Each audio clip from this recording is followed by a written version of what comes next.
Hey guys, it's Logan here with Hydra572 bringing you our May channel update. I'm going to be giving you some sneak peeks into the videos that I have planned for the month of May.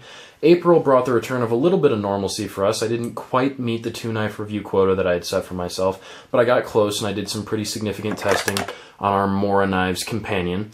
If you guys don't know, this is my to-be-reviewed bucket. I debuted it on Instagram. It's going to help out my organization, make sure that I'm not leaving knives that need to be reviewed off sitting in backpacks or anything like that. I'm just going to leave this in one of my drawers that I keep my knives and stuff in. When I need to fill up my EDC, I'll reach into this bucket first, make sure the products that I want to review are getting good usage so I can get that feedback and get a review out quick. Like I said, I did some pretty significant testing on the Mora Knives Companion. This is a heavy-duty variety, and we did a pretty comprehensive woodcraft test. I thought the video was incredible, and in typical YouTube fashion, nobody watched it. I think it's pretty funny, so if you haven't seen it yet, go ahead and watch it. I'll walk you guys through some of the other products in here that I'm planning to review here in the near future. Bastion power bank, little battery charger you can plug your phone cable into, charge your phone. Pretty cool. I think I have all the information I need. I just want to use it a couple more times to make sure I'm getting consistent performance out of it before I review it. Leatherman Piranha. I found this thing hiding in my locker at work in a plastic bag. Little wrench screwdriver type system. I haven't been using it too much, but it also weighs nothing, so I'm not really worried about adding it to my EDC. And it looks cool, so there's that too. Here we have a ZT-0350. Cool little knife. It hasn't been getting too much carry because the Kershaw Echelon needs to be reviewed first, and it has been monopolizing my time in terms of carrying a knife this size. Really cool blade though. I'm excited to give it a review. Here we have a little knuckle I got in a trade. It's made by Elixir, I think. I have no idea who that is, but I think it's really cool and pretty photogenic. It's got that whole Punisher skull thing going on that I love so much. So I'm pretty psyched about that. I'll probably make a video showing it off some. Here we have a Kershaw Leek in Blackwash. I think it looks incredible. I love the stainless steel handle, even though I know I'm not supposed to. We actually picked this thing up while we were ordering a Smith & Wesson M&P 9, so that video should be coming soon as well. The guy who owned the gun shop cut us a really cool deal on this blade.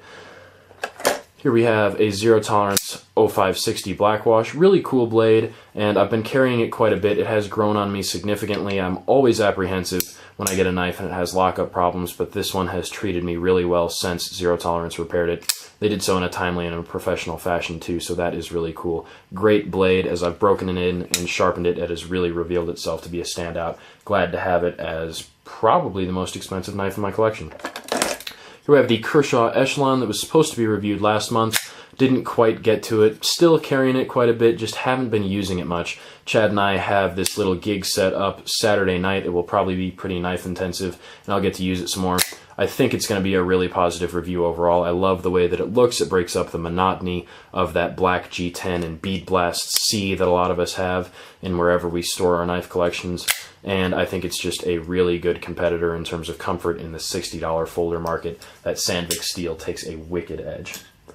And here, this little mess here, we have the Leatherman Wingman. I've already reviewed the Sidekick. I want to review this thing here in the near future, but it has to take a back seat for a little while because I have a Victorinox Swiss tool lined up for review. Cool little story about this thing. I had actually bought one used off eBay. It came in a condition that was unacceptable for used. It had some tools broken off, and so the company that sold it to me just sent me a new one.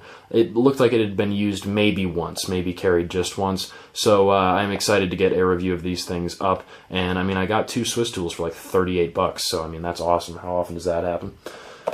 Hogue EX01, incredible blade. This is the 3.5-inch version. I cannot wait to get a review of this thing up, but I'm going to have to because I want to get another one of these things. They make a 4-inch variety, and I just have to try it. It's just too cool of a knife for me to only have the smaller one. I got this thing in a trade. That's the only reason I have the small one. Incredible quality knife. I feel like it's been under-publicized. I cannot wait to have another one of these things. Probably the larger with the other handle variety. I think it's G10. And here we have the Phoenix LD01. It's a little flashlight that I've been carrying quite a bit. It's pretty expensive, but it works pretty dang good too, and it has been treating me really well. If it had a strobe light, I would be completely in love with this thing, but it's been doing really well for me. And underneath the to-be-reviewed box, here we have the SOG Twitch XL, and I just brought this thing back out because I wanted to show you guys that I've been working on my edges on the Wicked Edge, and I'm getting closer to being able to review that sharpening system. I want to make sure that I have all the kinks worked out, and really, I might even do another tutorial video. We did the reprofiling the Spartan one, but I might do a whole other tutorial video showing the tips and tricks that I've learned since then. So there's the bucket. That's what you guys can expect to see reviewed. The things that I'm going to prioritize the most, the Mora Knives Companion and the Kershaw Echelon. And then the easier stuff like the little Bastion power bank shouldn't take long at all. That's how I see the month of May. Other videos that I might be looking to make, I want to do some general knife industry stuff. I want to do reviews of companies in general and the envelopes of products that they offer. Kershaw, Spyderco, and Cold Steel are really high up on my list right at first. Maybe looking at CRKT down the road when I have a couple more examples of theirs to put on camera. But other than that, like I said, I want to do some stuff covering knife companies, so maybe 3 knife companies you don't see me buy from very often and why, my 5 favorite knife companies, stuff like that. I feel like that meta discussion about the knife community is really cool, and I've been wanting to do more of it now that I've got a couple more blades in my collection. Speaking of the collection, it's reaching more and more of a stable point. I still want to be adding blades, but there's not really that many blades that need to leave my collection right now. I'm pretty happy with everything that I have, and there's no glaring space that I need to fill. It's not like I need a folder specifically this size or with this blade shape, this coating or whatever. It's turning out to be a really round collection. I'm really starting to be proud of it as a group. There are knives that I've always been proud of, but now the collection is really starting to make me proud.